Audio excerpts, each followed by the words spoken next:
So for the people who are already here, we will be chatting about that Ludwig Wittgenstein, um, Hmm. world famous philosopher who has been described as perhaps one of the most influential philosophers of the 20th century. He died in the 1950s. And crucially, as I am a linguistics themed VTuber, Wittgenstein thought about language. And that's what we'll be talking about today. Um, Fleur here knows Okay. about Wittgenstein. I know about language, and we will combine our information. Bonjour, bonne journée, bienvenue. I'm Fleur. Welcome everyone. I'll be mostly covering like the Wittgenstein elements, and we've had a little bit of a chat. So as we can see, we've put up a little outline where we've combined our knowledge. So when everyone's here and ready, we can begin on to that.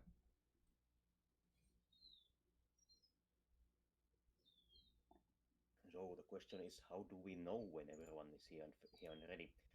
I think setting up a time for it might be quite practical.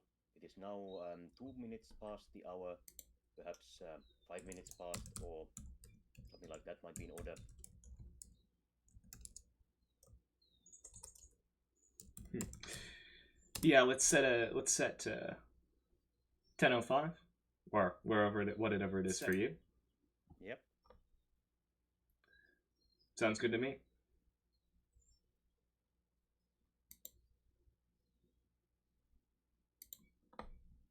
How do you usually do the intro part of collaborations?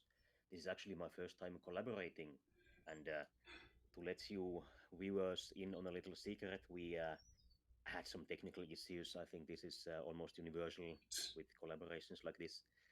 We managed to get online on the hour, but ideally we would have been more ready earlier than exactly when we promised.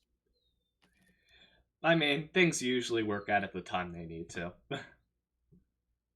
Yeah, and in any case, I've seen a number of collaborations or even solo acts start with minutes of a loading screen.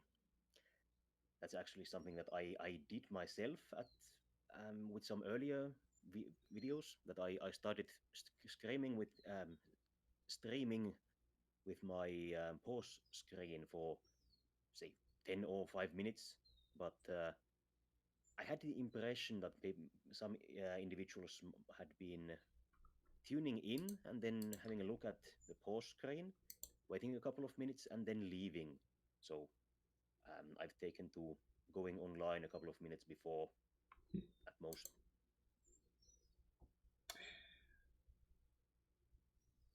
Yeah, that's probably a good technique. I just go on. I just go online. Whenever the hour comes on, and sort it out from there. At least one of my streams last week. It wasn't exactly my technical issue, but I was playing AI Dungeon, only for the the site to crash in like the first few minutes of being online. Ah, yeah, that could be a little bit of a technical issue. Yeah. Yeah, for me, it's streaming is kind of an extension of conference presentations and things like that. So I'm coming in from a bit of a different view. In any case, I don't know if technically having this kind of lecture type content on Twitch is that functional.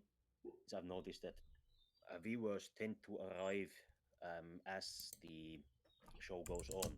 So there's not a huge amount of people watching at the beginning. There are some who are waiting, and then the amount of viewers increases during the presentation. But if it works, it works. In any case, all of my shows are available on YouTube, so everyone who came in late or missed it entirely live can watch them at their leisure.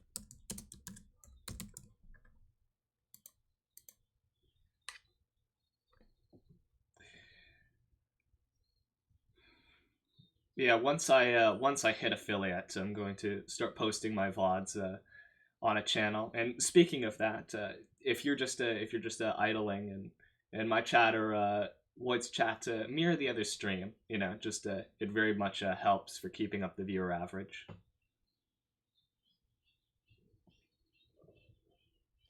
Actually, speaking of, I am going to link your Twitch account on my Twitch chat so that the viewers will be able to check you out. Thank you very much. And I think that we are now past 5 past the hour. Yep. The hour is 7 p.m. for me. Well, Dox myself a little.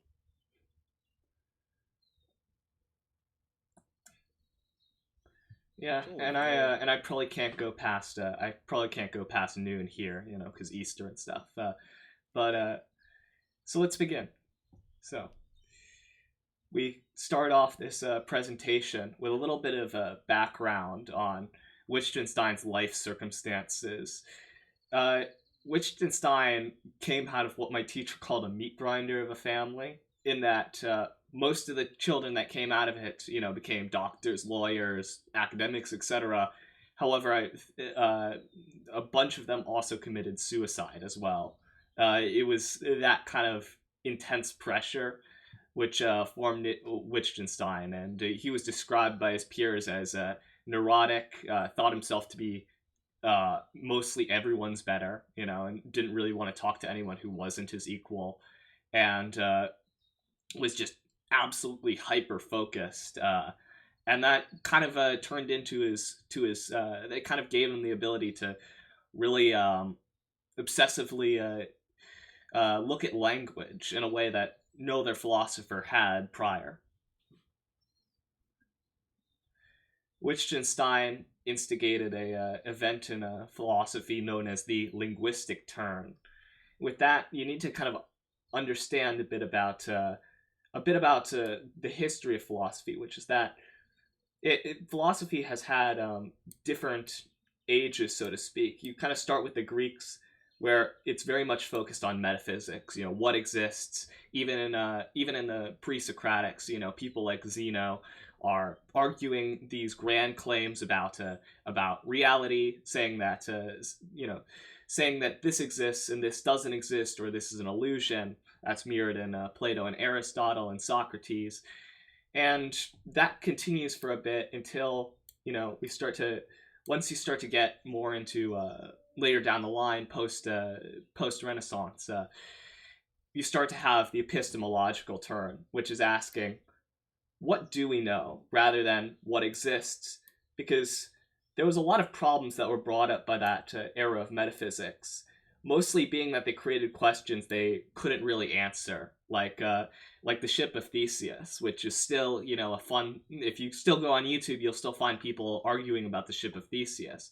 It's all these metaphysical problems are uh, almost impossible to get around. So instead, they changed the direction of philosophy to epistemology, and you have Descartes and Locke and Hume and Bacon slowly pushing it, you know, slowly going from like, okay, what do we actually know to what we know comes through observation from the senses, and then to Bacon, where it's also about the methodology of it, you know, what order you're putting your hypotheses in. But Wittgenstein kind of asks, you know, how can we really continue with philosophy if we haven't solved the metaphysical issue?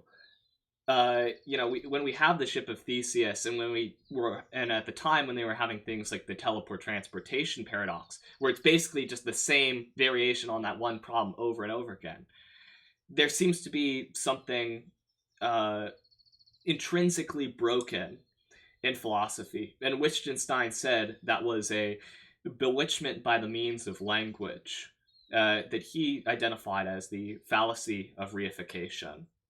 Do you if want I to? could have a bit of a tangent, Yeah, sure. as I've gone a little bit into what reification is. This was a concept apparently invented in German, and the original word was Verdinglichung, so making into thing. And because intellectuals of the English language have traditionally had an immense respect, bordering on cringy respect for the prestige languages of the Mediterranean. There was not um, any attempt to translate this to English, and instead they translated it into English by translating it into Latin. So res, rei, thing, and catificazione, facere, to make. So the process of making into a thing. In general, this is about treating a non-thing as a thing. So you treat an abstract concept as something concrete, or you treat something inanimate as as living.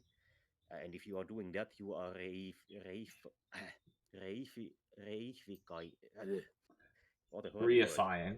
Yeah. reifying. You are reifying the thing. Yeah. And then we get back to Wittgenstein and what he did not want us to reify.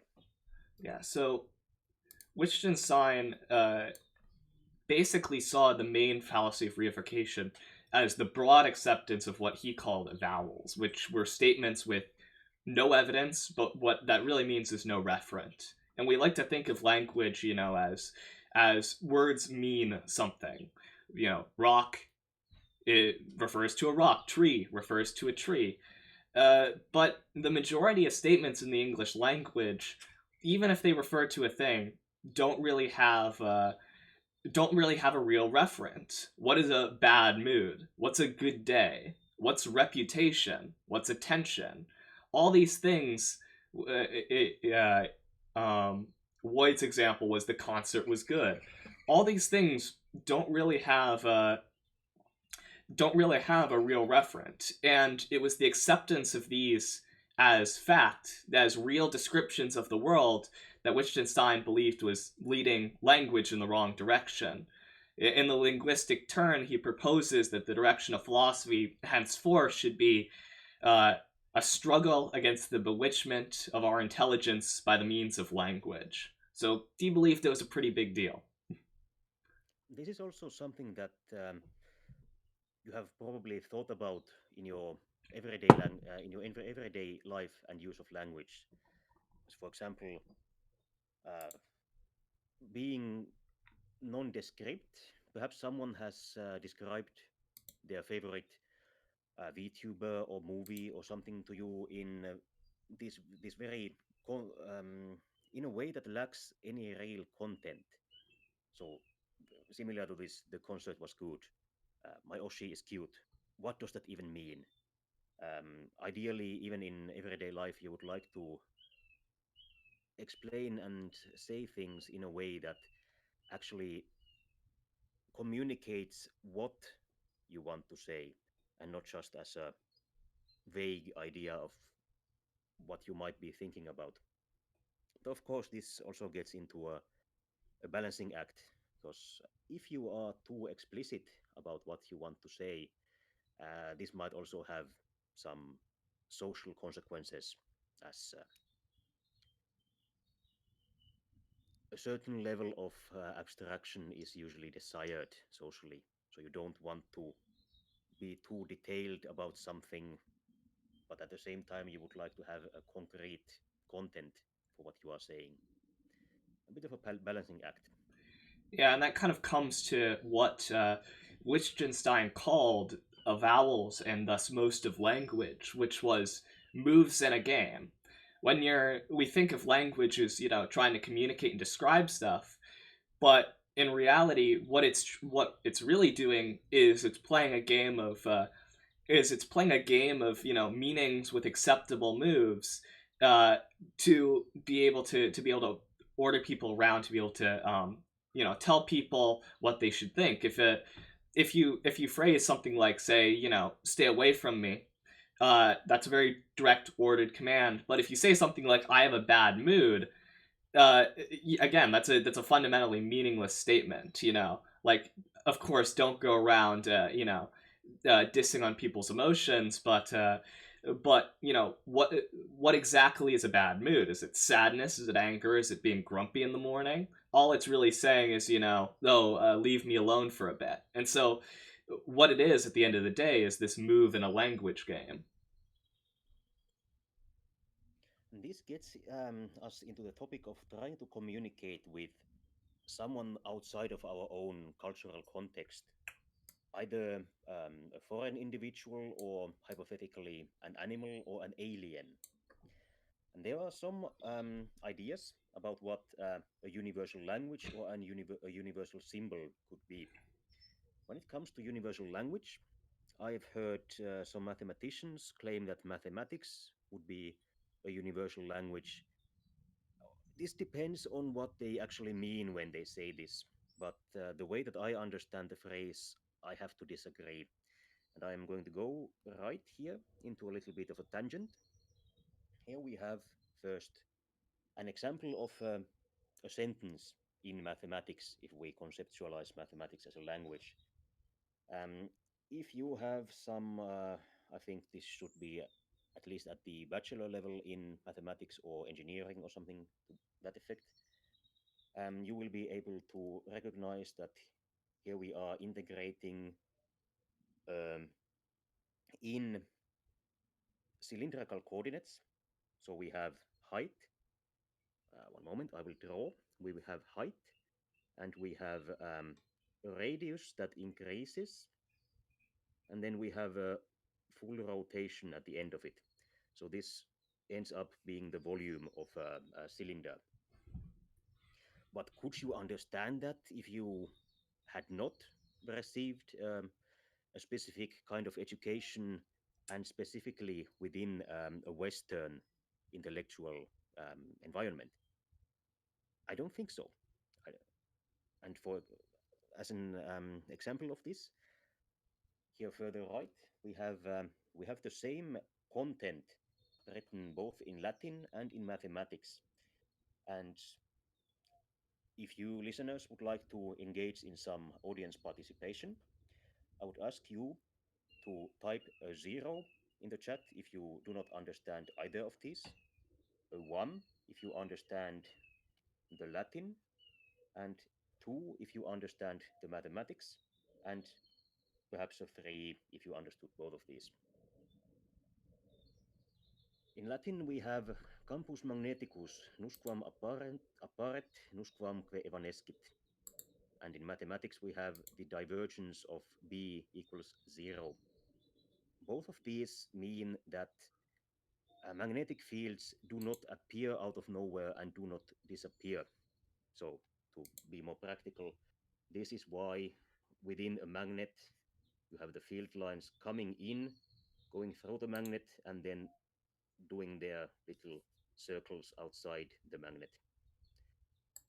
But of course, this is another thing that you will absolutely not be able to understand, whether it is written in Latin or mathematics, if you do not have the education to understand these languages. Then our second main topic about this Yeah. about the Before stream. we move on to that, I think it actually is.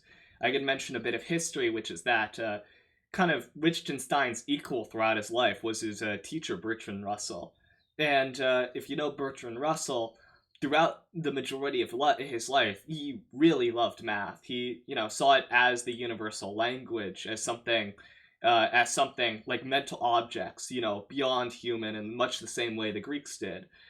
Wittgenstein said math is a language. You're playing these. Sure, it's a very structured and ordered one, where the moves are really specific and have only one right answer. But it's still fundamentally a language, and he kind of broke Bertrand Russell with that. By arguing that into him, and so Bertrand Russell basically at the end of his life was like, yeah, mathematics doesn't have the same um, hmm, doesn't have the same wonder it had for me because of Wittgenstein. That's a funny little tidbit. How unfortunate. And Yeah. it seems that I have accidentally agreed with Wittgenstein. As I mentioned at the beginning, I am not I'm only superficially familiar with his work. So this was not me explaining his thoughts, this was me explaining my thoughts, which happen to be the same. Yeah, well, you did a pretty good job because I somehow got a 5 on my calculus test, yet I was blanking through the whole time on this. All right, then let's get into the universal symbols. Um, there are some contexts when we would like to communicate with someone completely outside our own cultural context. In the modern world, it is incredibly difficult to find an intelligent animal that is not part of the Western sphere. You would have to go to the Sentinel Islands, for example, and try to communicate with them. And it would be extremely difficult, not only because of the language and philosophical barrier, but because they are extremely violent and don't want any foreigners on their island. Because a previous visitor performed some rather bizarre pseudosexual experiments on them, and they did not enjoy that. But outside of isolated humans, we might want to communicate with aliens. And for this, I have an image of the Voyager Golden Plate. Or we might want to communicate with humans of the far future, for which we have this painting of a nightmare hellscape. In the case of the Voyager plate, the idea is that this golden plate was actually launched into space with the hope that the inscriptions could communicate uh, facts about the human species to any alien that might find the plate. Whether it actually could is the question.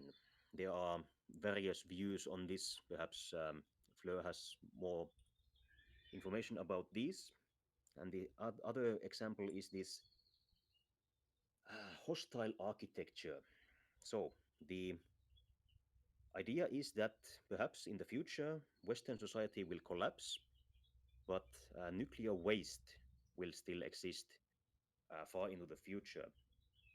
And perhaps we would like it if the primitive humans of the far future after societal collapse would not play around with nuclear waste because it would be bad for their health.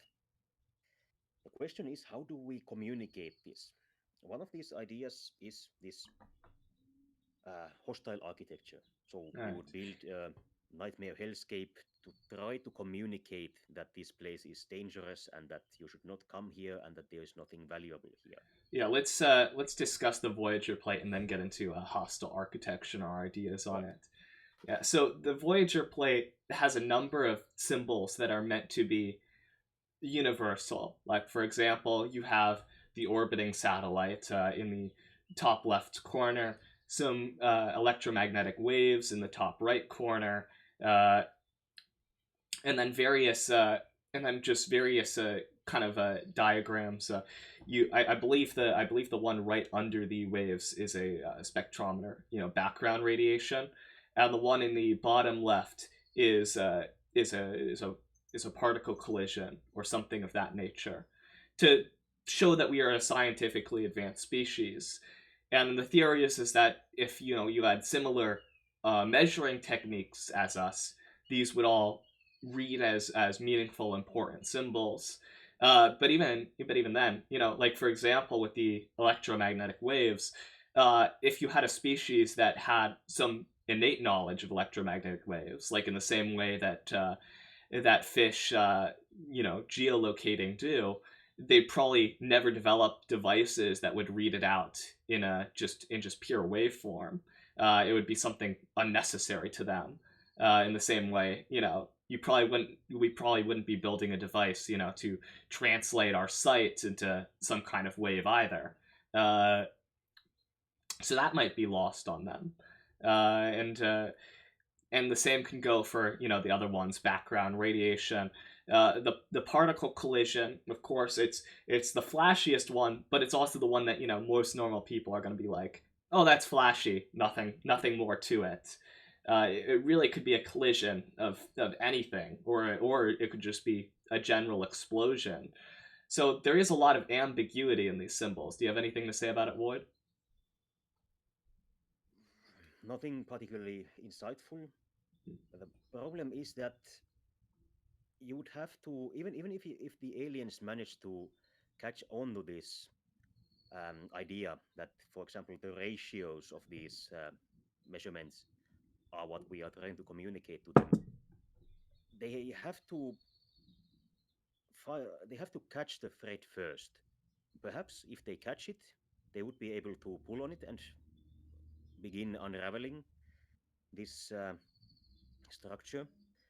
But in the case of actual human languages, in every case that dead and disappeared language which was written was successfully deciphered, there was some sort of touchstone, such as the Rosetta Stone between Greek and Egyptian written with Greek letters and Egyptian written with hieroglyphics. And in the case of Sumerian, there was a stone with Akkadian and Sumerian. In all of these cases, one of these languages was already known to us. And in the case of the aliens, they would have absolutely nothing to go by. Perhaps they could somehow brute force this. If they are spacefaring aliens, perhaps they have such computing capabilities that they could throw this thing in and just have it dry everything out. But that's just a guess. In Yeah, my view, it would we pro don't it really would have any. it would probably, even thinking about like our base assumptions, like, drawing waves on the vertical scale from left to right, and instead of maybe in a more holistic approach, like to even think about alien writing, it could be far far different in structure and composition, uh, of anything from human writing, and so they'd really have no touchstone. It would just be a computer brute forcing, like, okay, what's the right orientation, what's the why is it structured like this, and that assumes that that computer can even brute force, to understand those circumstances. Could a human Exactly. computer brute force alien language? Probably not. Probably not. And another question is whether it is physically possible for there to be unlimited computing power. In science fiction, it is, but is it in reality? I'm unfortunately not familiar enough with the physics of this kind of computing to give you any real answers. But let's say I remain a little skeptical about this. Yeah, It true might well enough. be I that, mean, we're already yeah, trying to make the jump into using particles as our on-off switches, and that's becoming the obsession of computing. So I don't actually really know how much further we can go. yeah, my thoughts exactly. It might be that it will not be possible to brute force this kind of alien and abstract messages. Perhaps what we could count on is that the aliens would realize that this is a man made structure, artificial. And from that, they might be able to deduce that wherever it was sent from would be interesting. Yeah, at least interesting. So it makes one point. It makes one point there. Uh, Now moving on to hostile architecture. This painting here was a proposed design for basically, uh, universal things that tap into human sense of danger, human sense of oddness and unfamiliarity and ruined environments, to basically make sure that no one coming close to a nuclear waste dump site, if they saw all these, they'd be certainly discouraged. But as we had in our pre-stream discussion, Woyde didn't really see that. Yes, imagining even myself as a young man, a nightmare hellscape like this, isn't it exactly the kind of thing that you want to explore? Perhaps not in reality, as we do not see this in reality, but in any computer game that you see, if you see something like this, it's exciting. You want to know what it's about. And this is the exact opposite of the intended message that this idea has. Yeah, actually, bringing up computer games is pretty funny because a lot of games have out of bounds areas, where it'll give you some warning like turn back or whatever, like very explicit warning.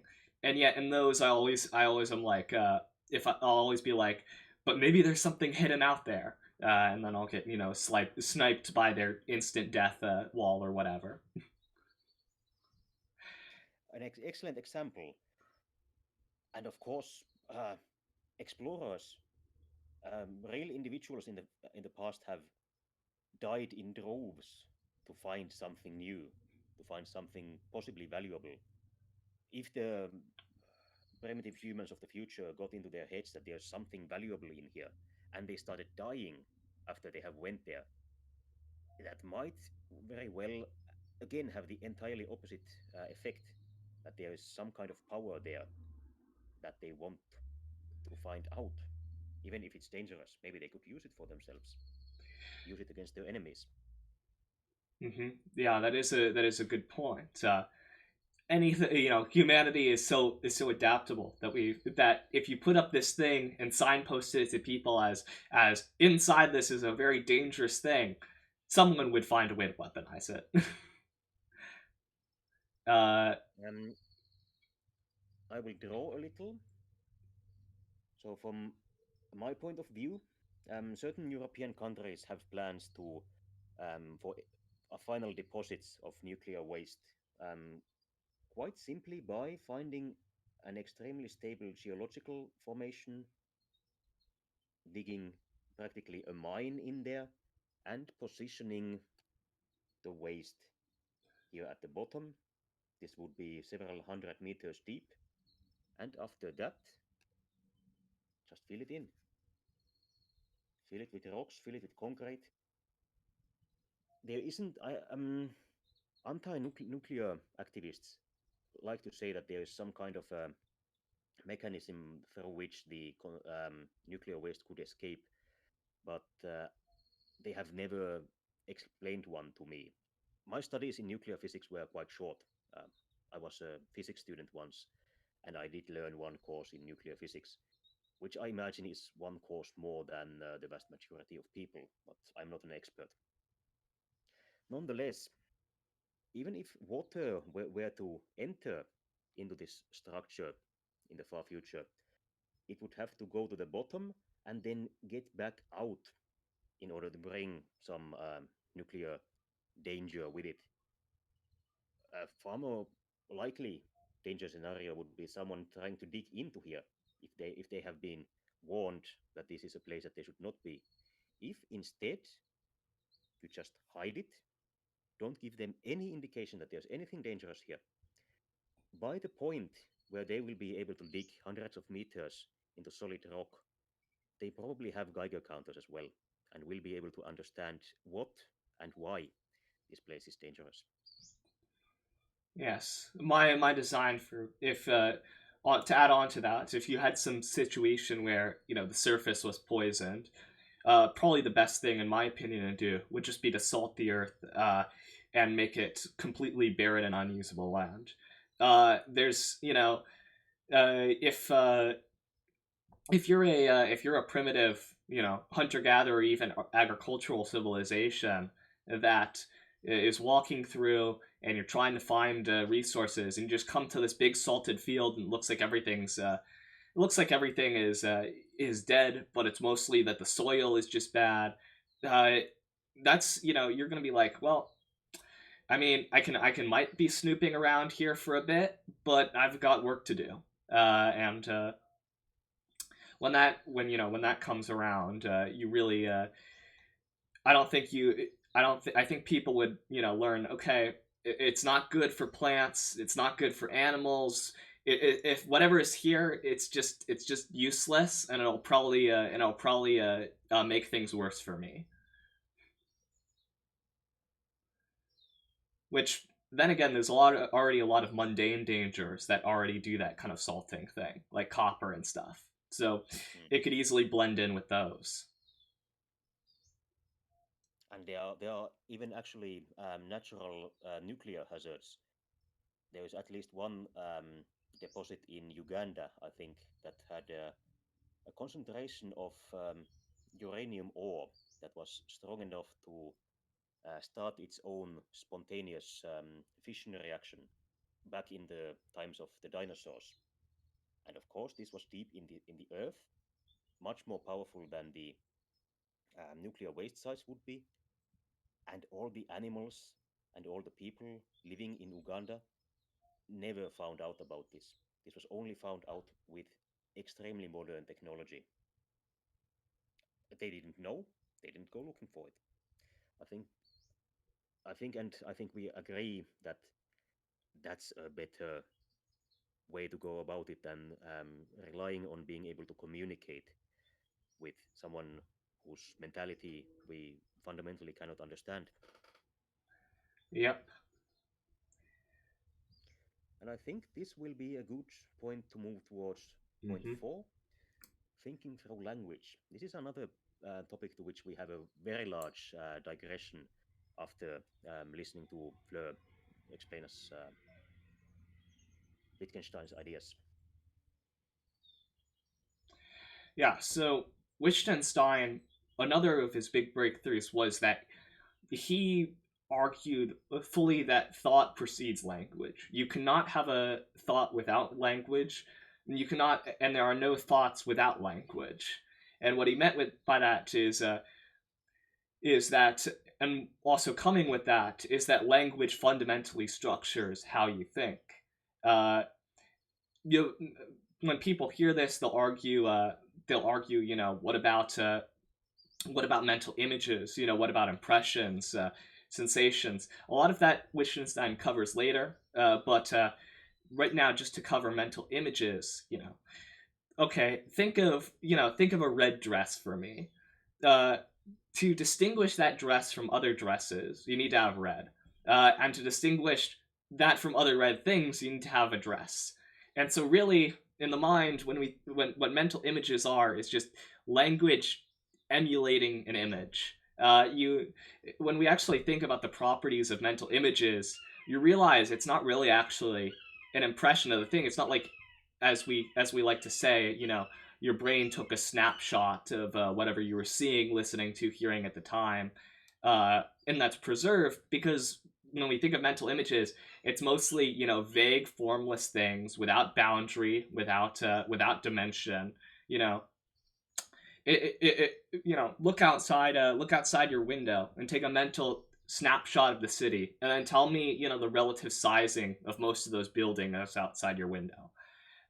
It's not going to happen because when what you're really going to see is building.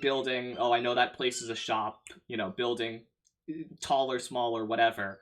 But it's still going to be in terms of language, and that way, the brain is kind of one big image repository. It's like tagged image repository. If you've ever used a Dan Baru or anything like that. And when it comes to color, color is something that has, let's say, an objective, truthful basis to it. When we see something as red, it is because it is reflecting certain wavelengths of electromagnetic radiation that are picked up in our eye. But many things have a basis in nature, but are still culturally constructed in our mind. Um, if I don't forget, we might go into a tangent of a tangent about other things like this. But I have looked up a table of the evolution of color distinctions in different languages.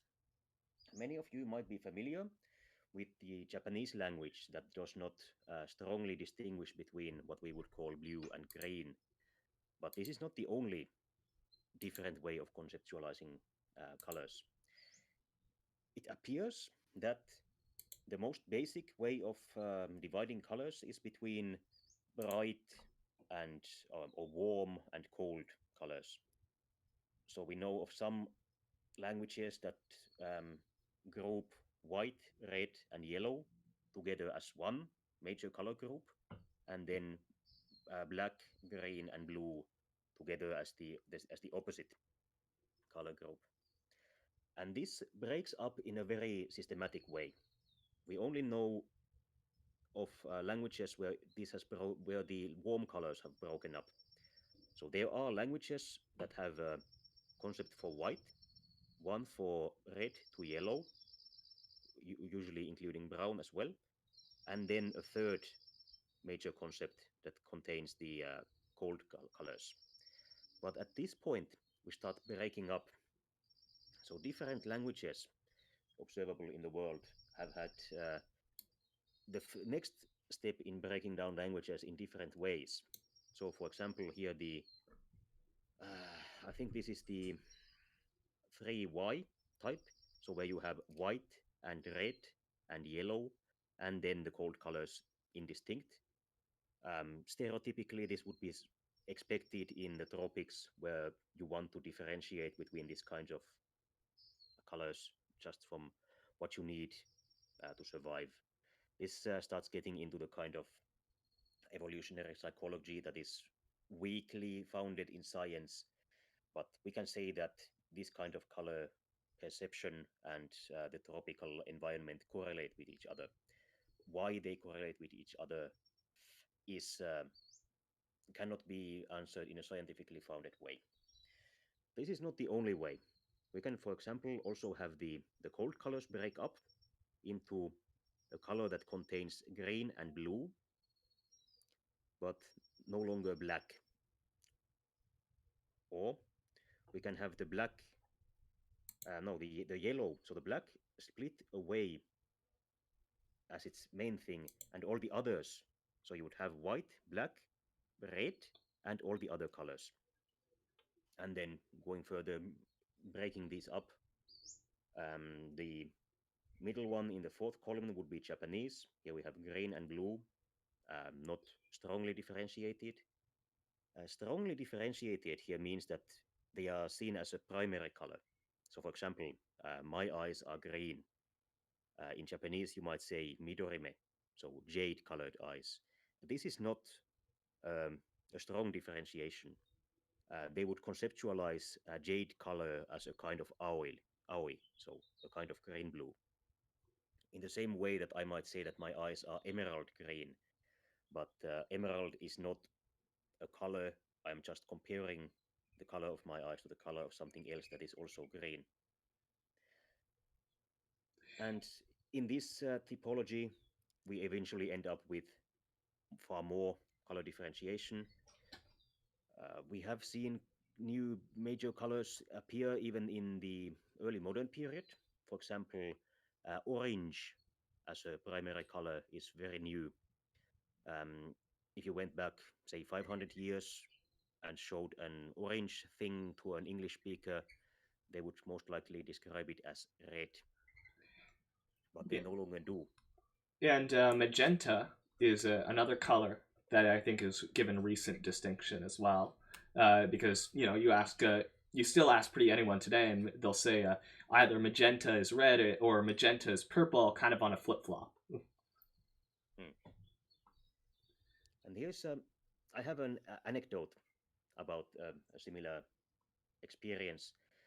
And the Russian language has a major distinction between Sini and Galuboy, which are usually described as blue and sky blue.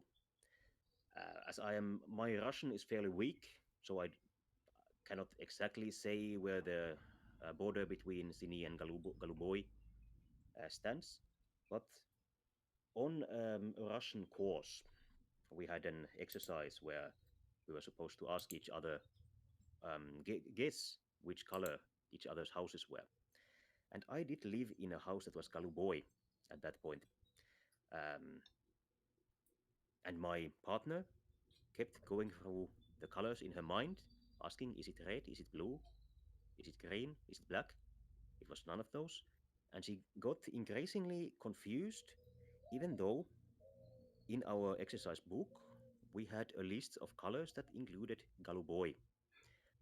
So this different conception of colors is something that we can entirely miss and not understand, even though we know about it. We have just been told about it. If we look at the list, Galuboy is there, but my partner was not able to think of Galuboy as a primary color. Yeah, and it's the ability of the mind to make those distinctions through language, which can have a great effect on how we answer. The example that was given to me in class was a tribe in Uganda that has many distinctions between warm colors, but almost no distinctions between the cold colors, purple, blue, and green. And so they were given shades of purple, blue, and green, and asked, distinguish between these colors or say the most different color. And they would, and even though, spectrum wise, the warm colors are much more related, they would say that those were much more distinct than the blue, green, and purple ones. Even in ones with even shades of blue, green, and purple that were uh, when they had similar lighting, they would say that the shades were almost indistinguishable or just a little bit tinged one way or the other. So because they could not formulate an easy differentiation between the colors, that's whiter, that's blacker than that. They dismissed it in their mind. They dismissed the difference. They said, "Oh, it's barely different at all." Yeah. So, for example, I would imagine that if you showed them, for example, animals or rocks or things that were the same color as these color plates, and asked them which is the same color as which, they would be able to match them to each other, but they conceptualize these cool colors as just a cool color. So this is, say, let's say this is the same color as andesite, but andesite is a kind of cool color. The same way as I'm sure many of you viewers have seen those joking images of color palettes where the man has just says red and the woman has 5 or 6 different subcategories of red. It's sort of like that. It's a kind of a hierarchy. So these primary colors are colors that are not part of another color. So green is not a kind of blue for us, but for speakers of other languages, they can be. This is actually something that is an interesting topic in historical linguistics. I'll pull out an example from Old Norse because Old Norse had two colors or names for colors, blå and svarter. Blå is obviously a cognate of blue. Svarter is a cognate of swarthy, which means a dark person in modern English. It's also the same, is a cognate of schwarz or svart, so black in modern German or Scandinavian languages. But the differentiation of these two colors was somewhat different than the way we would do it now. For example, blue appears to have been more of a reflective color. So you have things that we would call black, but which are reflective, such as birds. Imagine a raven, for example. A raven might be called blue by an Old Norse speaker, and even humans. Sub-Saharan Africans were called blue men by the Old Norse, not black men, but blue men. Why this? Why exactly this distinction was made? I do not know. But the color perception, even for basic colors, is not as old as we might think. We can easily point to words like orange or magenta or something like that that we know exactly when this distinction arose. But even the more natural appearing might not be quite as old as we think. Yeah. And with this, we have a bit of a problem because let's talk about the 4.1 feral children first, but All remember that right. there is a further digression about this to the right. Yeah, I saw that. I was interested in that, so I'll definitely want to get back to that. So this was something that we wondered about in our preliminary chat, because Wittgenstein wrote that feral children are unworkable, and this is something that we have, as a society, since then found out to be true. Severely abused children who never learn a language stay in a state of mental disability through their entire life. They will be able to make sounds, they will be able to communicate with sounds, but it appears that some sort of level of abstract thinking is missing. So they stay on an almost animalistic level. And we wondered if this was already known in Wittgenstein's time, or did he intuit something that was later found to be true? In this case, not necessarily. I was able to find an article from 1959 which was talking about feral children and said that such children are not dumb but do not talk. Here, dumb is an old term for mute. So they make sounds but they do not communicate as we do. Yeah. Um, as to talking about that, where that kind of falls in Wittgenstein's thought about thinking, is when we have when we have a when we have this child who's first learning a well, actually, we'll do this in learning the first language, so I'll hold on to that. All right, But then let's but jump the to. feral children itself, that as I was saying earlier with the mental images, when you don't really have the and with colors, when you don't have the words to make associations and distinctions, thoughts are just kind of uncategorized. It is I think best to say like it's almost instinctual behavior from them, because there's no metacognition, there's no putting it into language that's going to influence the thoughts. It's just senses trigger stimulus, stimulus triggers behavioral patterns, and there's not really a way to break out of that. So let's jump to the right and a little bit high towards numeracy and incomplete language. I'll digress. My viewer picked the 20 comments. Now that's interesting. Thank you for the comment. Unfortunately, I was paying attention to the whiteboard, so I don't know which exactly was interesting.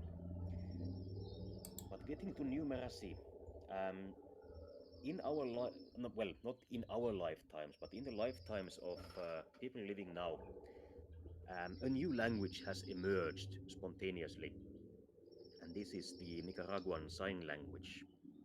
This was spontaneously produced by the mute or deaf, most likely deaf, since the hearing but mute would learn Spanish. Population in Nicaragua, in some village or city. And it started from nothing and has since gained more grammatical complexity and richer lexicon, so vocabulary, in a few decades. And it has been studied the entire time. What is interesting here, apart from the comparison with Creole languages, which, if someone listening is not familiar with, uh, when you bring together people who do not speak a language and they have to communicate, they will produce a pidgin language, which is a very simplified, you know, language for everyday needs. Um, if you want, you can Google for BBC Pidgin. I will write it out here so you know how to spell it. Hopefully, this is correct. If it is not correct, flip the D and G. Um, the BBC produces news in West African Pidgin English. This will be quite interesting for you to read and listen to. These kind of languages are not grammatically complex usually, but when children begin to learn these as their native language, because in the classical Creole case, we are talking about African slaves who were deliberately chosen from different ethnic groups so that they could not communicate with each other easily and therefore, of course, could not rebel. Eventually, the children do not learn any West African language. They start speaking the Pidgin English as their native language, and this develops into a complete language. And this is basically the same process that has happened with the Nicaraguan Sign Language. That the first uh, spontaneous language was very weak, but in the decades following, It has gained grammar and vocabulary and is a functionally complete language today. But we have individuals who grew up with various stages of development of this language, and there are quite interesting differences in their mathematical abilities. So, finally getting to the notes, I imagine everyone has already read them.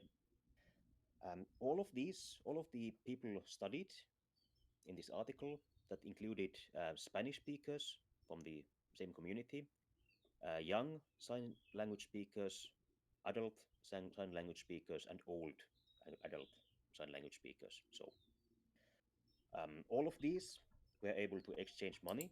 So if you gave, for example, $100 bill or 100 peso centimo, they could give you the same amount in smaller denominations. And they could replicate amounts that they could see. So if you would put, say, seven buttons on the table, they could pick out seven buttons and replicate the amount. But with the older sign language speakers, so particularly the ones who had grown up with the extremely weak sign language, there it appears that they could not remember amounts. So, for example, uh, a full half of the oldest cohort could not actually count to 10, much less 100, which all of the younger signers and all of the Spanish speakers could do without any problems. So just count up one, two, three, four, five. It might take you a while to get to 100, and it would be annoying, but this is not a problem for anyone who has no mental disabilities and has grown up in a functional language environment. But it was a huge problem for the old adults who had grown up in a partially functional language environment. And again, the older individuals could not replicate ephemeral amounts. So, for example, if I were to knock on my table, perhaps you heard that, you would have to replicate that. So, you would have to count up how many knocks was that, and then knock back at me. They could not, even if these amounts were very small. We are not talking about 20 knocks here or anything. It's like three or five, and this is very unexpected, in my view, that having weak language affects your memory of numbers or amounts. You might imagine that this kind of thing is not connected to language, but apparently it very much is. That's very interesting.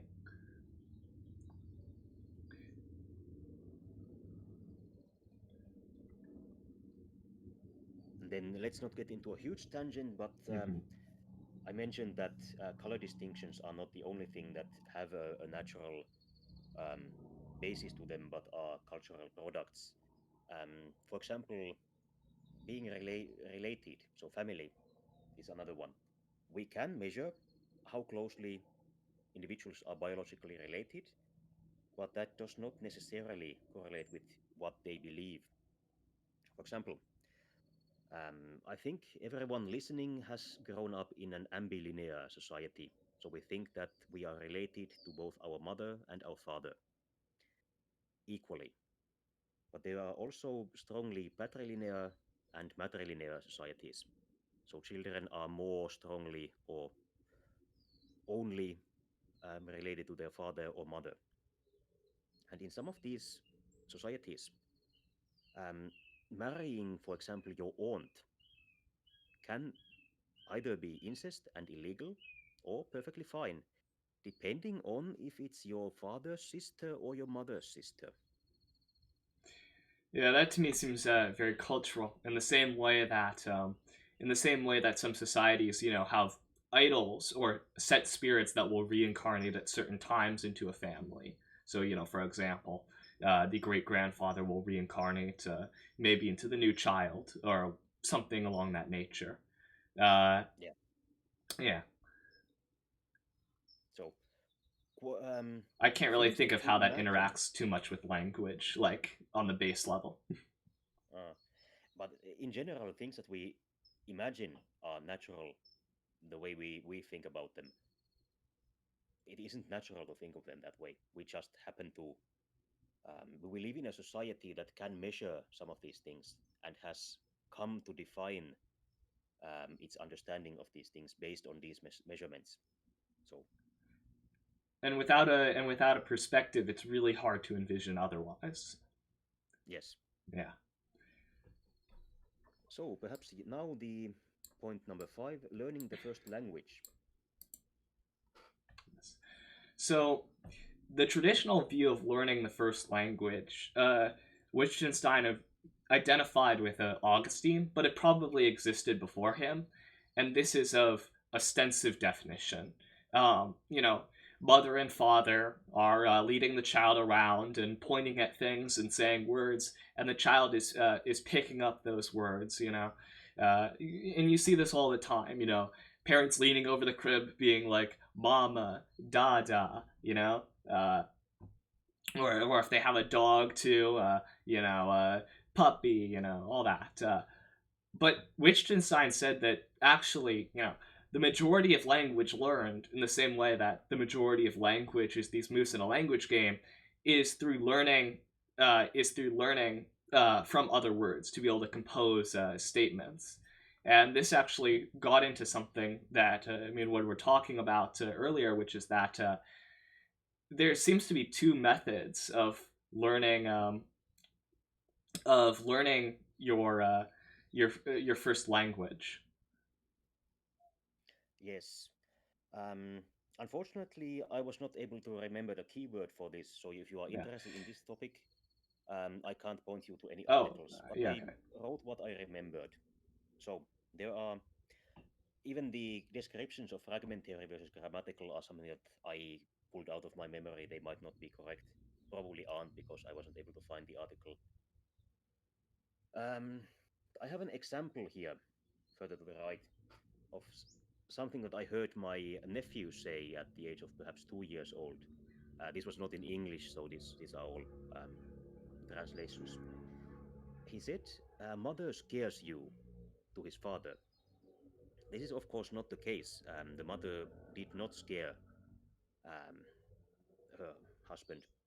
It seems that the child wanted to say that he is scared, so he took a fragment, scares you, which is probably something that his parents told him that when they assumed he was scared, they asked, "Does let's say so, does the dog scare you?" And he remembered this fragment, but not could not really conjugate it correctly. And then the mother comes in the sense that he could not find his mother as she was in the shower at the moment. This would be a fragmentary use of language. So some children learn language like this. They start using words without having a correct grammar of their native language to use them with. In contrast, the lower line here, "Mother, give me milk. My sister came," are my own first words. Um, I was actually, or my parents were told that I would be mute because I did not start babbling this kind of fragmentary language at the age of 1 or 2 or even 3. I think I was 3 years old when I started speaking, and I just went directly into using full sentences. And this is something that apparently the social workers of my region at that time were not aware of, but that I later found out is very common, that many children actually do skip straight to entire sentences. And in this case, they will babble nonsense sentences. So imagine the Scatman, that the child is just making sounds for a long time, but not using the actual words, and then just like the flip of a switch, the entire sentences turn into entire sentences with real words. you could say actually like brute forcing a language to connect to something that we've already come back on. He's trying to use the words or sounds in different positions until he gets something that approximates a sentence, and then he's like, "Oh yes, I found it." Yeah. Yeah. Uh, Interestingly enough, of course, I actually ran into this because I was interested in how um, children learn minority languages. So I live abroad, so if I would to have children here, they would learn a minority language from me. And it turns out that these two ways of learning your first language do not correlate with anything interesting. Um, I would have expected, as I am quite good at learning languages, that the grammatical method would correlate with being able to learn languages easily, but that's not the case. Nothing interesting about this. yeah, and Wittgenstein illustrated this. Well, he illustrated the way that people learn language with a thought problem called Augustine's builders, and it uses the extensive definition that Augustine did. Where these workers are trying to bring items up to maybe the base of a pyramid or some building they're constructing. So they're getting bricks and pillars and all this stuff, and you got the manager, and he's saying, and he's pointed at all this stuff and told them what it is, and now he's saying pillar, brick, etc. uh, and just going off this, would the workers really know what to do? Because even in when we talked about fragmentary and grammatical, it still was meaningful fragments. The words inside the fragments were contextualized by other words. Mother scares you, uh, and so maybe if the guy had taught them, get the pillar, get the brick, they'd be able to fulfill the task. But then, even then, if distinctions have if meaningful distinctions haven't been made between the different things, how are they going to know which one to get, or the right way, or the right way to bring it?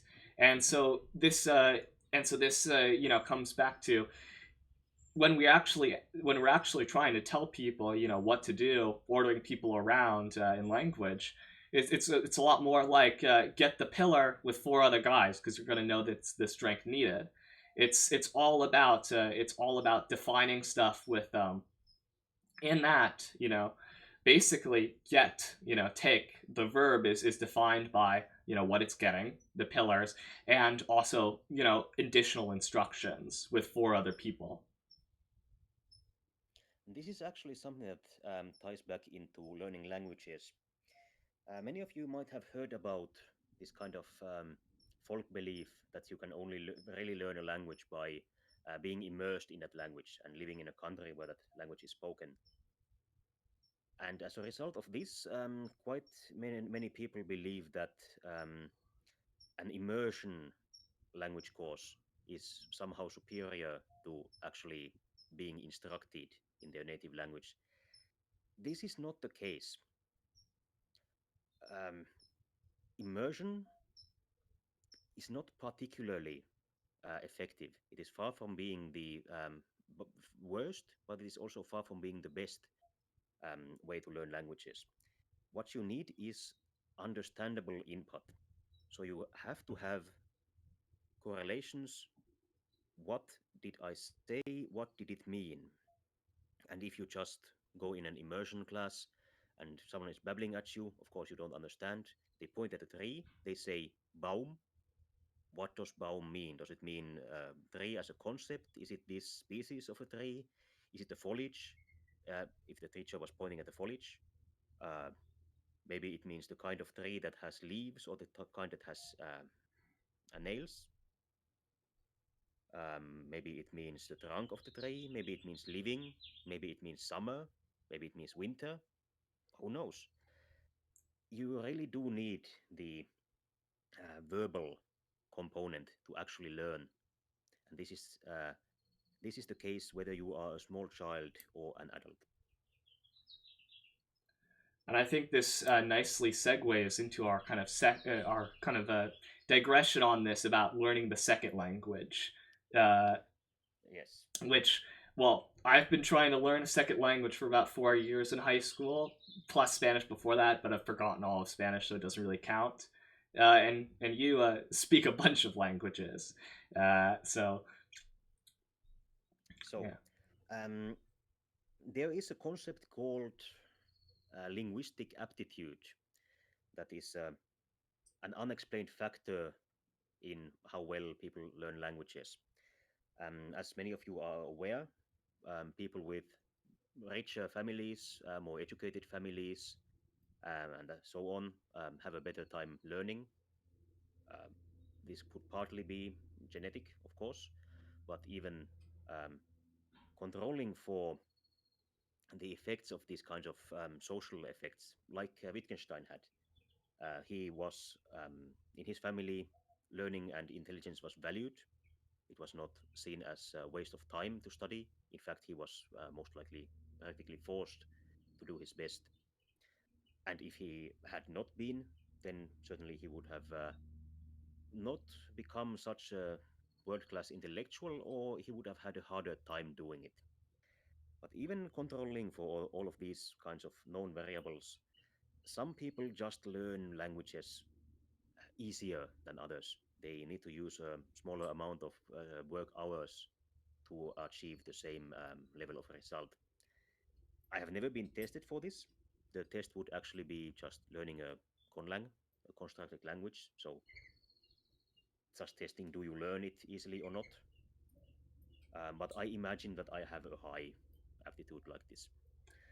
Um, and something that we came to compare is the way of separating languages mentally.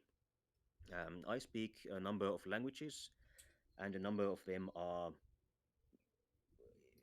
even of entirely different language families, and within the Indo-European family are different main branches. So, for example, um, closely related Germanic languages such as English, Swedish, and German, all of which I speak, are very difficult for me to switch between on the fly. And if I try to do it, I usually have I might freeze up. For example, in one case, I was at a conference in Berlin. I had given my presentation in English. I had been speaking with a Vietnamese colleague who we spoke English with. And then I went to chat with some German colleagues, and I just couldn't get a word of German out of my mouth. It took me like a minute to readjust to actually speak German. Sometimes I start mixing up the prepositions, for example, tu and zu are the same preposition in English and High German. And sometimes when I try to switch between these languages, I use the wrong preposition between these. Yeah, But and similarity yeah, seems to be the main variable in these. And what kind of spawned this thought was I was talking about learning French and English. And for me, it's still very hard for me. Whenever I try to speak French, it's like putting the words on top of an English script. It's not very efficient at all, and when it really comes down to it, like part of the reason I started streaming even was to see if I could get better at just doing French on the fly. But but yeah, there does seem to be a level of and my books were saying, oh, you should just start thinking in French, but it's like if I was to really actually try to start thinking in French, I might need a little bit of meditation or something like that to get all the English out of my head first. yeah. I have never really tried to think in a language that I do not speak, you know, confidently. But I have found that in my case, my thinking language is very fluid. So I can, if I'm thinking about something that is naturally um, a dialogue, for example, I'm thinking about a topic that I've been talking about with someone in a specific language, think about, I will mentally continue the dialogue in that language. Or, for example, when I am in language context, I will count in that language. So, for example, I was on holiday in Japan a couple of years ago, and I was when I went to the store, I counted the costs of the things I was buying from the company in Japanese, and then when I was paying it, I had the amount in Japanese, and I counted it out in Japanese, and it just works. But this we unfortunately do not have any actual citations for how common this is, but it seems from my own experience, and I have one friend who has had the same experience, that it's much easier to switch between more distant languages. Per esempio, potrei cominciare a parlare italiano senza problemi, ili mogu говорить по-русски. But this kind of on-the-fly transformations between English and Swedish, for example, would be almost impossible for me. If this is a universal phenomenon, I don't know, but it's certainly an interesting one. I did try to ask my grandpa about this since he's a neurologist, but he was not familiar with the subject. So, Unfortunate. yeah. But dear viewers, if you are interested in this topic, perhaps you will be able to search something out yourself. Unfortunately, I don't have a keyword for this either. Often, whether you can find articles online is dependent on if you can remember or think of the right keyword. For example, the topic of fragmentary versus grammatical language. I think that even Wikipedia has an article on this, but you would have to either go digging through this kind of topic or just have a good guess on what it might be called. Yeah. Or if you have access to a university library, they usually have professionals to help people with this kind of thing. Yeah. While we're kind of hitting a lull, I'd like to thank Caleb Horace TV for rating. It's very much appreciated. If I don't know if it'll show in the chat, but I'm also hosting this at my channel, and I'm trying to break a affiliate. So it really helps if you also just mirror the stream in another tab there. I was not up to date on the technical side of this. But thank you, Caleb, for me as well. I actually rated him earlier today. I rated him after my linguistics session, and now he has rated me after finishing his medieval adventure game, apparently. So thank you, Caleb, and perhaps we will move on to number 6. Messi. All right. So Voce spasiba, molte grazie. This gets more into on Wittgenstein's big analysis on thought and how it's influenced by language. Wittgenstein came to doubt the concept of introspection and also the concept of intention as things that are real as we understand them in the mind. First, coming to introspection gives the false notion that a thought can be observed, and that means in the same way that you look outside, you see something, you take it in with your senses. We have the same idea that there's a mind's eye in our head, and we can go back through our thoughts and see them in some kind of clarity. Maybe they degrade, but if you catch them, say if you catched it right after, it would probably be mostly together. Wittgenstein said no, because as soon as you think about a thought, you have overwritten it, and you have unconsciously in ways that you don't even understand. And so he humorously argued, if you were for true introspection, you'd need a device that could look into someone's brain and also be able to split yourself in half. But this kind of plays into a larger narrative that language is this that when we're thinking in language about our own thoughts, intention, introspection, etc., it's really language regulating and rationalizing things in our mind. And I think this is much more you can see this much more in intention, where if you actually stop and look at your intentions don't really line up with your actions. Like, of course, there's the example of not knowing your own strength. You do something, you put too much force into it, and you have a pretty good tactile sense. So that's a big folly mentally on your part, that didn't match up with your intention at all. But then you actually start to think about intention more. Like, what's the duration of your intention? It doesn't really have a genuine duration. Is it before? Is it after?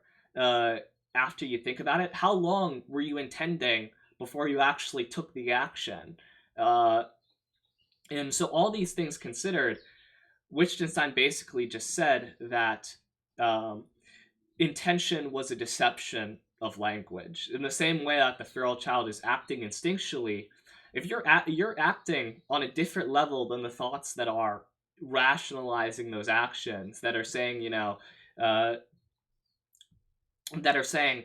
oh, I want to get this new car because it'll be a really nice addition to my garage, and you're thinking about buying that car for a bit, and then you buy it, and on some level there was a lot more going on than just that intention.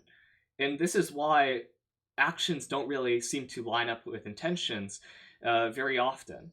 And from this, Wittgenstein said that a lot of people are known better by other people, by their actions, by what they put out into the world, than they know themselves, because we really have this awesome ability to rationalize whatever we're doing, uh, through language, through regulating and rationalizing our own thoughts. And this is also an argument against describing yourself with um, you know, self-administered personality tests, because you are giving an you are giving your own opinion of how you are. These tests just help you vocalize what you think about yourself. So they are not really tests; they are just tools for you to describe what you think you are. Yeah, the on those personality tests, one of the things that is very apparent if you see anyone taking them in real time is how much people will mull about over over the answers, when in reality they would do no such thing. Like, would you, like, for example, they're given a prompt, would you buy this product, and talks about the product and how it's advertised, and or maybe their friends are promoting it, and in reality, if they were in a store doing this, they just throw it down. It's nothing. It's a pack of candy or something like that. And they're standing at the personality test, like choosing the best answer that makes them seem the most sophisticated. And then we get into a little bit of a digression again. We already had one case where we had to wonder if Wittgenstein was aware of something or did he intuit it. In that case, he most likely was aware of the state of science in his time.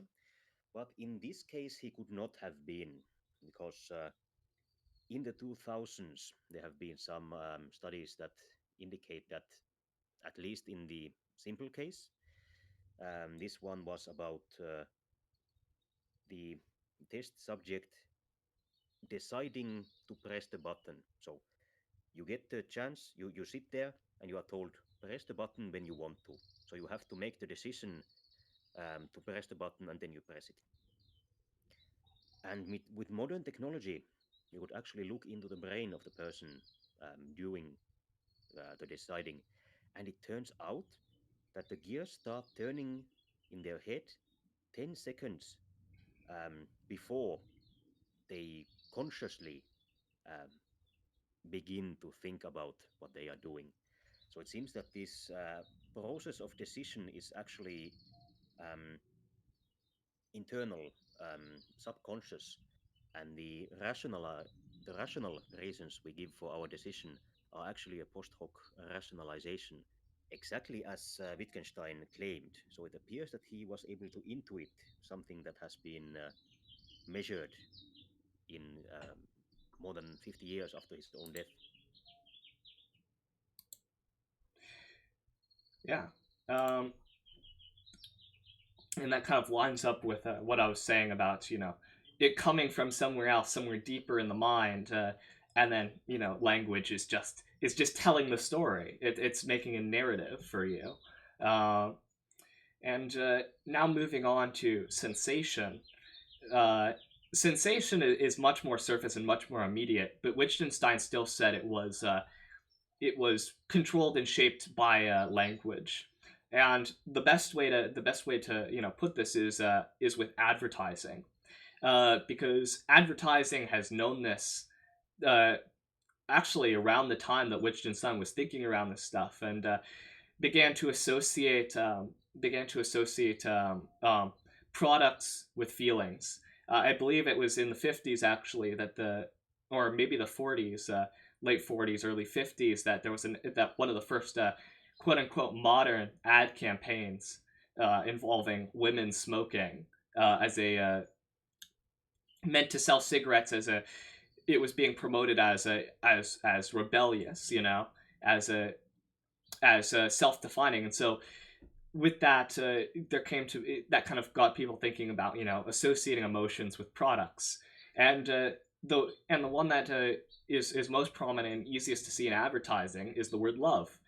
uh, when we there's all these billboards which will tell you, uh, don't you just love this product, and it's being held up by a scantily clad, half naked woman, and it's totally trying to get you to see, you love this product, tie it with other stimulus related to love, and basically change that sensation from something which might be, if we were to divide love into like its many base sensations, something erotic, or something romantic, and it's trying to tie that to an indulgence or pleasure from a product.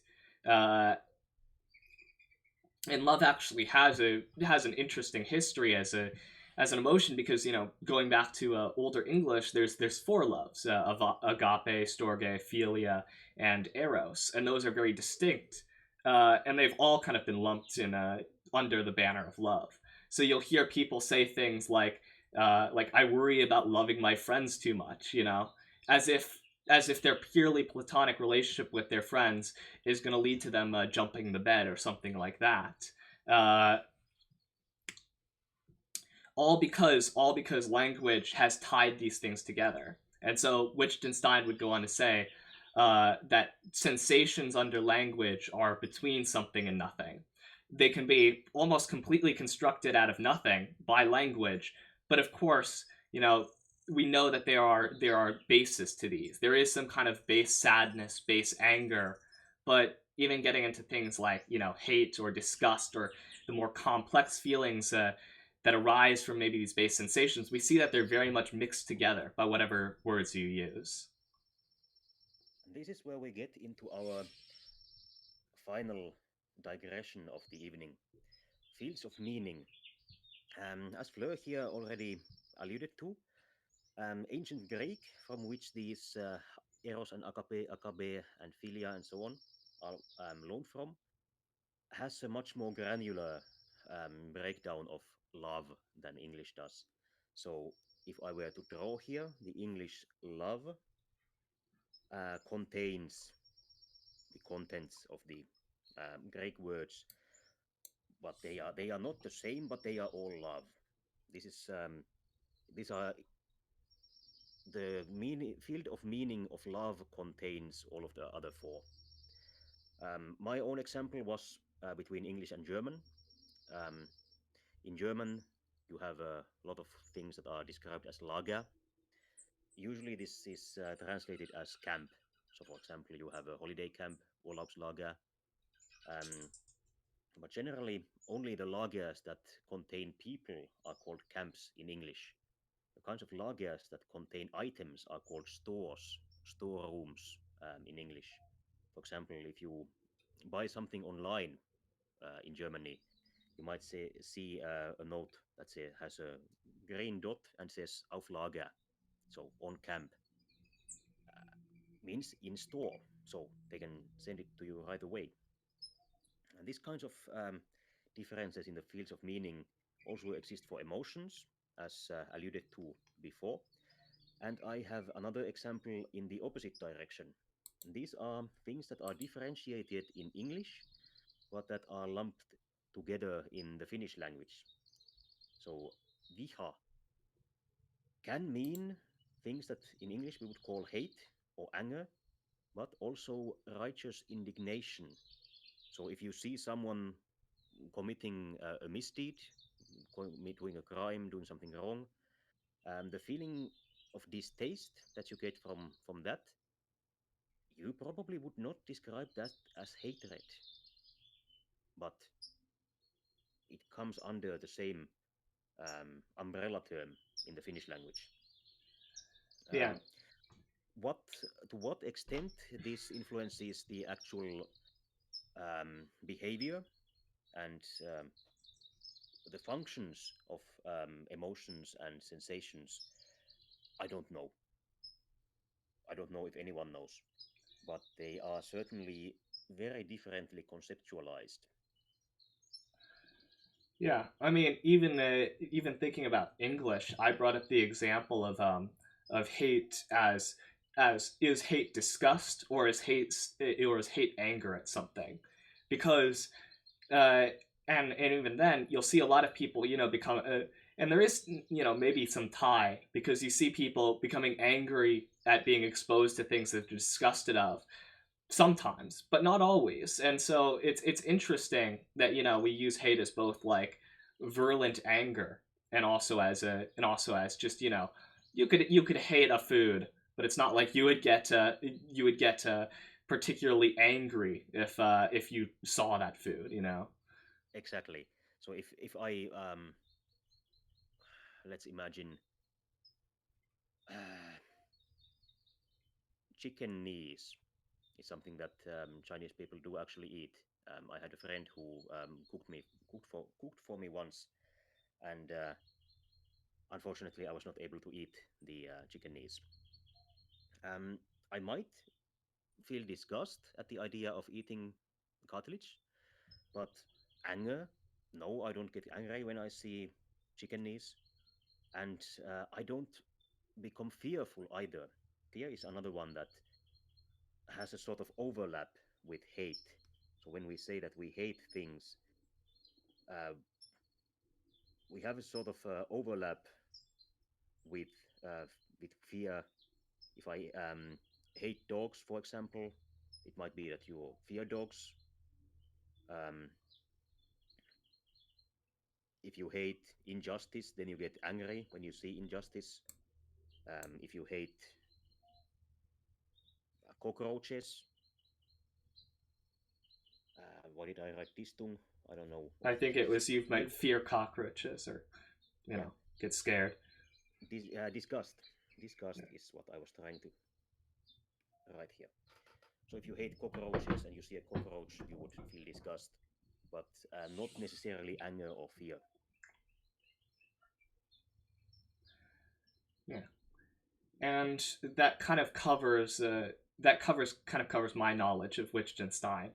So I left in a little area at the bottom where we could kind of freely talk about our thoughts about this. I'd like to say, because I forgot to mention it earlier, but it kind of is a nice wrap up to all this, that Wittgenstein compared language to a fly bottle, in that you enter because there's honey at the bottom. Language definitely has done a lot to improve humanity and allow us to communicate in more complex ways uh, and strengthen our bonds. But at the same time, it is also, depending on which language you might have, you may be limited in the terms of thinking you can have. But also at the same time with that, it's not like this is something permanent that you're just stuck in. And this is something we had a free discussion on with my teacher, but all the people who were naturally bilingual, had parents speaking in both languages all the time. Wittgenstein came very, very easy to them because they already had two distinct languages with differences that made them think when switching between them in their mind. Huh, that's it's very weird how these two languages conceptualize things differently. And so, sure, we may have a fly bottle, but by picking up other languages, by picking up how a language has been spoken throughout its history differently, you can kind of get a bigger picture, and that fly bottle can expand. So, you're never going to be able to go back to pure thoughts and pure instinct. And and I don't know if you want to, despite the popularity of Return to Monkey and that kind of a trend. But it's a but In terms of being able to conceptualize more, to not be limited by whatever presuppositions your language comes with, the best way is just to start acquiring another language, and that doesn't even mean speaking it. For me, like I think I've learned a lot about English just from writing French a bunch. And I know that California, the reason why they teach 2 years of LOT, which most people will not come out of that fluent, is with 2 years of LOT you get to you get a language other than English. That's what that stands for. You get a better conception of whatever language you started in. Like for example, my language teacher one day just sat down to talk about how, because we were learning adjectives in French, how English has this unspoken order of adjectives. Like it's odd to say brown big dog, but it's fine to say big brown dog. And through learning another language, when you would come to that part in another language, it would make you think, wait, so there's an order to adjectives in this language. There's an order to adjectives in the English language, and that might help them to become a better writer, or even intentionally subvert that if it would be good for their writing. Pardon me, I was concentrating on the on banning this bot for a moment. I see them Um, everywhere. Yeah, they're very yeah, persistent. yeah, we'd have to uh, get some kind of you know a filter for them or something. Um, what I was thinking about during your turn was that actually for learning foreign languages, learning two related languages has a better effect than learning the same amount of time in one language. This was a study done in Japan, actually. And in one case, they used 3 class years to teach students French. And in the other case, they used 2 class years in French and 1 class year in Latin. So the same amount of work went towards learning both French and Latin as did to learn only French. And the result was that this group came out speaking French better than the ones who spent 3 years learning only French. So this kind of supporting languages supporting each other is not only um, uh, not only something that we might have noticed in our everyday lives. It is also something that can be very distinctly measured. And then the other one was about the kinds of different thinking in different languages, because it is quite true that some languages make different distinctions, particularly in their grammar, that I find extremely interesting. For example, the Romance languages have mirrored grammar, so they have the same amount of tenses, so time forms, for facts, and then for rumors or conjecture or things that are not necessarily true. And of course, the result is that it is very easy to be very nuanced when talking in French or Italian or Latin in a way that you have to make an effort to do if you are speaking in English or German, which both have very weak conjunctives. And on the other side, The Baltic Finnic languages, which contain Finnish, for example, have a very robust system for repetition. So you can very easily conjugate verbs for if you are doing something, say, only once, or an undistinct amount, or a lot of times. This is even used to formulate, so communicate different things. So you might, for example, if you walk repeatedly, that's going on a walk. And if you kick at a ball repeatedly, then you are not, playing football. You are playing at football. So having fun while kicking the ball. That's kind of distinctions have to be made in a different way in different languages, and the way that they have to be made might be more difficult. So you might not make the effort of making the distinction in everyday language. Yeah, I think an example you brought up was also that's interesting was an Iberian language that did not distinguish between future and present, so people saved a lot more money. Yeah, that's an example that gets a little bit into pseudoscience. So I have read publications making this kind of claims, but the problem is that there are languages which have a peripherastic future. For example, English, German, Finnish, a lot of North European languages. Um, so, for example, in German and Finnish, you might say it rains tomorrow, so it will rain tomorrow. And only if you absolutely have to explicate that it will rain tomorrow, you will use a different formulation for it. Whereas Southern European languages have a more strongly grammatical future. So you might say in Italian, pioverà, uh, piove for today, pioverà for tomorrow. So it is instantly differentiated. Some individuals um, have tried to interpret this in the way that it would be this linguistic difference causing Northern Europe to be wealthier than Southern Europe. But unfortunately, I don't think I can link to the World Atlas of Language Structures, at least not quickly. But it is you can find a data point in the walls for this which future there is. And it turns out that there are languages with both variants all around the world. So looking at this globally, it doesn't seem to make a lot of sense to make this kind of claims.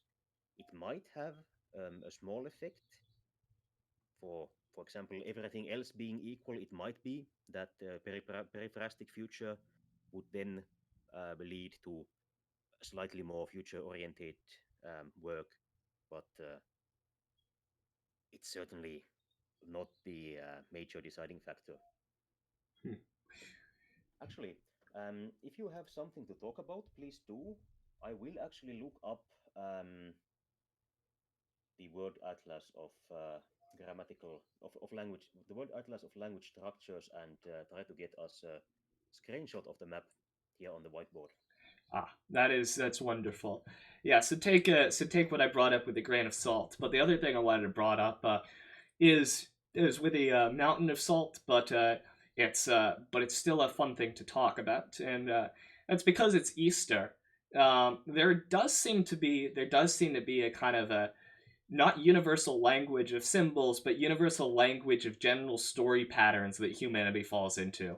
And because you all have watched Star Wars, I assume that many of you are familiar with the hero with 1,000 faces, which is a general story structure about someone uh, entering a different world from their own, basically being removed from their comfortable life circumstances, learning, facing personal threats, and returning to their normal world, to their comfortable life with some new knowledge that will help them on the way. And this is mirrored even in things like Bildungsroman and other structures like that. And of course, this comes from Joseph Campbell, but it's very much steeped in the theories of Carl Jung and archetypes, which he attributed to basically why so many cultures have similar religious and cultural symbols uh, that speak to greater truths underlying human nature, which he called a collective unconscious.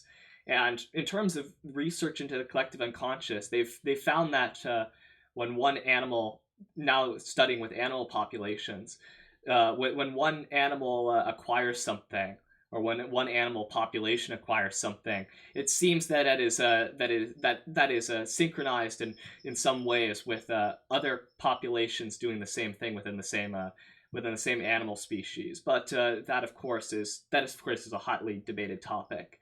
But ultimately, that just speaks to, even as you learn different languages and different consumptions, uh, as much as Wittgenstein's tried to paint all of philosophy, all of metaphysical philosophy as um, is people playing around with language. Like, what is the ship of Theseus, except a move in a language game of, this ship belongs to Theseus, it hasn't been destroyed, so we don't need to think about uh, think about it. And sure, it may have been gradually replaced until there's nothing left of the original, but for all intents and purposes, it's still the ship of Theseus, and it only interests us because it plays with a little logic bug in our language and contemporary. But in terms of actual metaphysical concepts like that relate more to the mentality of humanity, like mother and father, or and that is attributing that to gods, sky father, earth mother. These things are recurrent patterns throughout humanity, separated by language, geography, ethnicity, culture, everything, but we still see them keep popping up. And so, even with all I've learned about Wittgenstein, I still think that there are great metaphysical truths to the universe. It's not just all us playing around with language, but I do think you have to see more of that. You have to study beyond your little bubble. You have to learn about other cultures. You have to learn about history. If you're just stuck in your own little conception, you'll probably do something cringy and new age. I agree entirely. I myself have a fairly wide education. As I mentioned, I used to be a physics student, but then changed into something fun. I also have a keen interest in various um, historical topics, not only the language or but in history, archaeology, um, some genetics comes into question as well. And I agree entirely, and I suggest to everyone who has an interest in really anything to study things that are tangential to your own interest. So do not just burrow into a detail of your own um, of your own greatest interest, but keep an eye out for things that it connects to. This is, of course, exactly the way that academia works. If you want to write a doctoral thesis, you have to find some tiny, minuscule point that you have to work on and cannot be a generalist in that role. But even if you are in that position, looking outside will help you understand what is a question that can be answered by further work, and it will help you answer that question as well. So, we are most likely coming to an end. I have found the data point, I think 49. No, feature 60, 67A, the future. So here the red points are inflectional futures, so fudge raw, and the white points are periphrastic futures, so I will do. And as you can see, you can find either of these anywhere in the world. So Yeah, not sorry about the somehow. sorry about the dog barking. Yeah,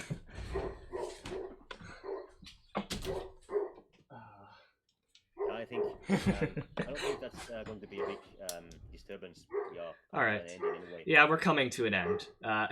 You can see the map. I have posted a link to the word atlas of language structures.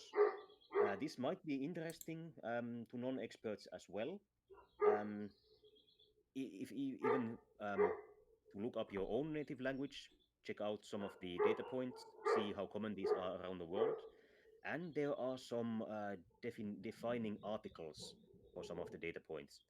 They might be written for academics.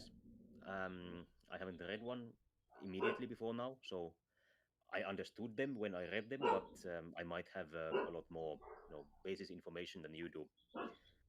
But I recommend taking a look. I think these datasets can be interesting even if you are not able to use them for research or anything like that.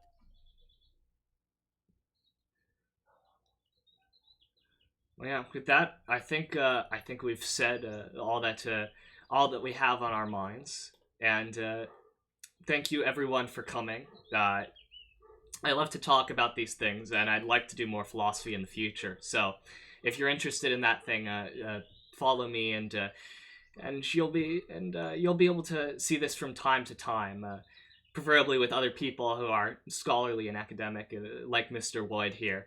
It's been very fun talking to you. Uh, Thank you, likewise. yeah. As And for hmm, go ahead. if any of your listeners are not familiar with me, please follow me if you want to have information about linguistics. My plan is currently to have a linguistics topic on Sundays. Today it was about general topics, reduction of vowel reduction and the behavior of syllables in general. Last week it was about the history of the French language, and next week it will be about the history of the German language. And we have a long comment. Let's read it out. Yeah. Robert Brown says, there is the meme, English is not a language, it's three languages wearing a French coat pretending to be one. I think French, German, and Latin are mentioned with that quote. It feels like knowing a few bits of basic French already helps with some pronunciation issues in English. This is entirely correct. Um, the part about speaking French helping with English pronunciation is 100% correct. For those in the audience who did not watch my previous episodes on topics touching this, there are basically two major reasons why English spelling is as horrible as it is. One of them is that there has not been a spelling reform in over 500 years. So a lot of the silent letters uh, used to be pronounced. If you go to read Geoffrey Chaucer, for example, who wrote in the 1300s, if you read it out and pronounce every single letter, then you come out with more or less a correct pronunciation. So, um, have, for example, I have was still pronounced the ich habe in Chaucer's time. And the other reason is the massive amount of French, Latin, Greek loanwords taken from the Mediterranean prestige languages, where the pronunciation has not been changed intentionally, but it has changed, so it's not the same as in the original language. The spelling is the same as in the original language, and in some cases, the plurals are the same as in the original language. So, for example, you have one formula, but you might say you have several formulae, or you might just have use your head and say you have several formulas, because if you use the English plural, it's always correct. But if you try to use the original plural and you mess it up, you end up looking dumb to exactly the kind of people you are trying to impress. A classical example for this is octopus. Octopus sounds like it could be a Latin word, but it's not. It's Greek. So you have a single octopus, and the best thing to say is that you have several octopuses. What is absolutely wrong is to say you have several octopi. That's just wrong. If you want to be pretentious, you should say you have several octopodes. Of course, nobody knows that except the people who you are trying to impress. So my advice is always use the English plural. You can't mess it up. As to three languages wearing a trench coat, um, this is actually something that I will get to in the future. English is a contact language, and for the viewers who watched the episode on the history of French, I got slightly into the contact language problematic. Romance, so the language that modern Italian and French and Spanish and Romanian have developed from, seems to have emerged as a merging together of the different Italic languages, so Latin, Faliscan, Oscan, Umbrian, that kind of thing.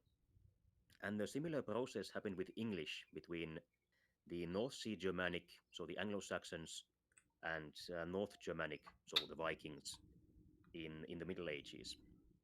Uh, I have not yet gone into entire episodes on grammar history. I eventually will. I've been thinking that I'll talk about phonological history, sound changes before that, because it seems like it would be easier to approach. I think probably once you've listened to a bunch of language history for a couple of months, you won't you won't be afraid to listen to something about grammar. But if it's your first episode, you might think, no, I don't understand that. I don't want to listen. But if this topic interests you sometime in the future, perhaps even months in the future, I will tackle this in an actual episode. And that about wraps up the time I have because there's a basket of candy outside my door, and I promised I'd wrap this up by about now. So I'm just gonna post my Twitter where I post my schedules, and well, I'll see you. Au revoir. Au revoir.